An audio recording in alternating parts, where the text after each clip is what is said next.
Huh? Hello everybody, I'm That One Cat, and welcome back to another speed art thing.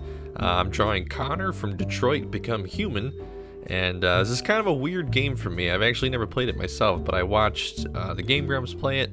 I think I watched Markiplier play most of it, and it's weird because I'm not really into decision-based games. I like games where your choices matter, like Mass Effect and whatnot, but games like Telltale games, I never got into. I tried playing The Walking Dead when it first came out, and I just didn't like it. I didn't like just walking around, and it felt like more of an interactive movie than a video game. But Detroit Become Human, it was way different to me for some reason. Like, it really drew you in, and it was a very interesting. Maybe it's just because the acting was really good, and the voice acting was like phenomenal.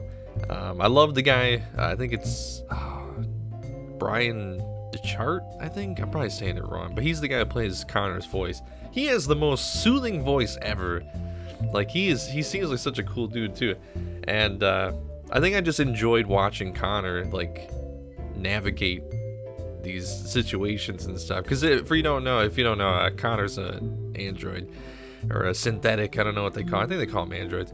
And it's such an interesting game. Like, it's just, I love the idea of robots becoming sentient. I mean, also at the same time, it's terrifying, robots becoming sentient, but it is really interesting. I think it's something that will eventually be something that comes into play, like when machines, like, do machines get rights, you know, like, is that like a thing that's going to eventually happen? I think it might happen at some point. It's probably going to be terrifying, and I hope I'm dead by then, but because I don't want some robot revolution. I think that'd be utterly terrifying. Anyway, back to the drawing.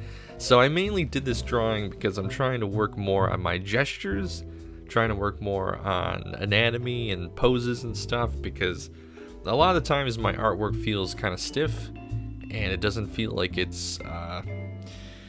doesn't have like a flow to it, because like that's the difficult thing with drawing a picture, is that you have to capture one specific moment in time, and it has to be a strong pose, or else the whole thing looks kind of weak. Like with animation and with live action, you can show the entire action, you know, but with drawing you have to capture the right pose. There's diagrams and stuff where it shows, like Marvel does a really good job of this with Stan Lee's How to Draw the Marvel Way.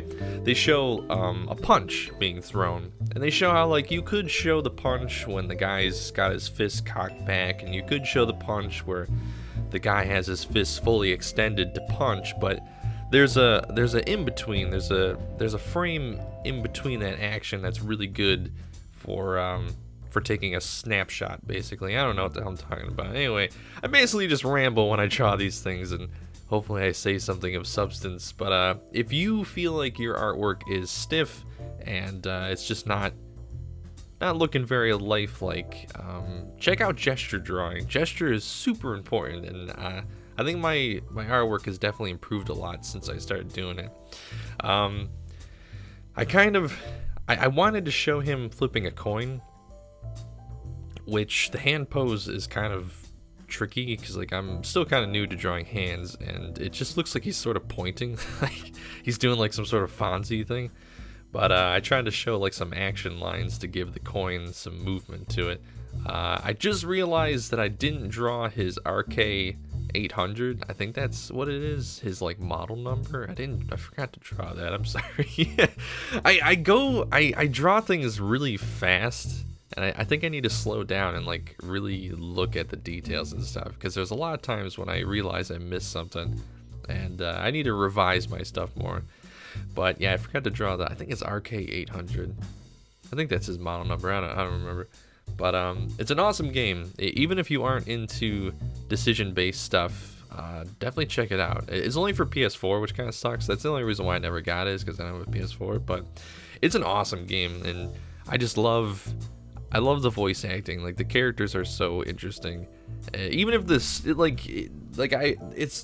been a long time since I played a game where it's very character driven, and I really like that, because there's a lot of games where like they are really good, but the characters are super boring.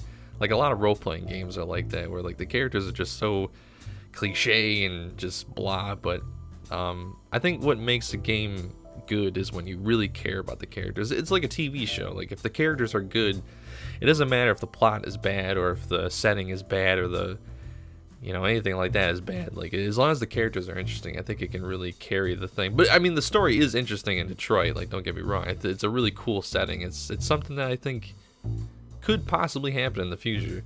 But I also love that Mr. Krabs is in it. I'm a huge fan of I think his name is Clancy. I forgot what his name is. Hank, the guy, the voice actor who plays Hank is also the voice actor who plays Mr. Krabs, and I was really excited about that because, like, as soon as I saw his character, because the characters look exactly like the actors, which is really cool. As soon as I saw his character, I'm like, oh my god, that looks like the guy who plays Mr. Krabs. Like, it's really cool. But yeah, I wanted to draw like a little background here where he's blending in, where he's trying to blend in with all the humans. The humans in the background. The background's kind of shoddy. I don't know how I feel about this one. I had high hopes, but I feel like male faces I need more practice with. The body looks okay. The hand pose is a little weird, but the pose and the body look okay. But I don't know, the face looks a little lifeless, which I guess that's kind of the point because he's an android, but I don't know, it's a little too lifeless. Anyway, here it is. Here's Connor flipping a coin with a bunch of weird shadow people in the background. I don't know what I was thinking for this one, but I just wanted some practice, and I wanted to draw him because I think he's just, I like the jacket and I like the outfit and stuff. It's a really cool design. But yeah, here it is. Hopefully you guys enjoy. If you have any suggestions for other things you want to see me draw, leave them down below in the comments section. And hope you have a great day. And, you know, if you guys make artwork, you can always show me on my Twitter. Send me your stuff on Twitter or wherever. I don't know. Instagram. I don't know if you can do that on Instagram. You can tag me in something on Instagram if you want me to see it. Yeah, check out my artwork on Instagram. All that stuff is on there. I usually post everything the same day that I post the video that I made it. And you can also support me on Patreon if you want your name on the awesome wall of cats. You can also check out some merch. It's probably pretty bare bones right now, but I'm still trying to think of some stuff to make. So check back the store every so often to see if there's anything new. And yeah, have a good day, and I'll see you guys next time.